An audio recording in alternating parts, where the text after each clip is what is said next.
Ibinida nito lamang nakalipas sa linggo sa mga opisyal ng Department of Interior and Local Government o DILG ang mga proyekto na tapos at nasimulan na ng administrasyon ni Governor J.J. Suarez.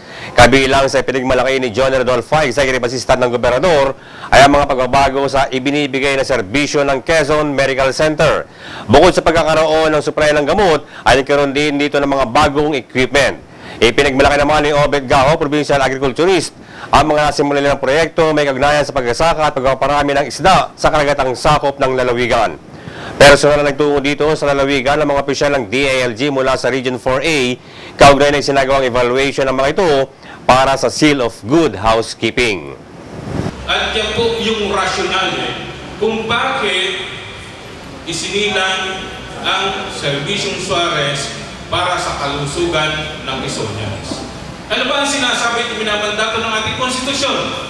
While it is true na letters lamang yan, pero punong-puno ng espiritu na kung saan yung nagbibigay din sa lahat na pagbibigay importansya para sa isang health programs or health services. It's different from just giving them the information or the technology of what to and how to plant corn. But we are giving them opportunity to decide based on the different options that are being provided to them. So, for example, yung paghalo-halo ng mga fertilizers, the combination of fertilizers, the integrated pest management. So, it's the farmer that will discover which of these different options will give more income sa kanila. Pinunduhan na ng pamahalang panlalawigan ang gagawin pagkasaayos ang Gisgis Port sa Sariaya, Quezon.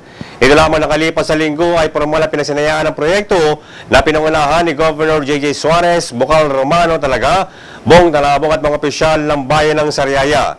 Kasabay nito ay namahagi din ng gobernador ng ilang gamit para sa mga mangingisda sa nabanggit na bayan. Naniniwala ang gobernador ang malaking tulong ang nasabing port, hindi lang sa mga mangingisda kundi maging sa ilang biyahero na kalimitang sa dagat dumadaan.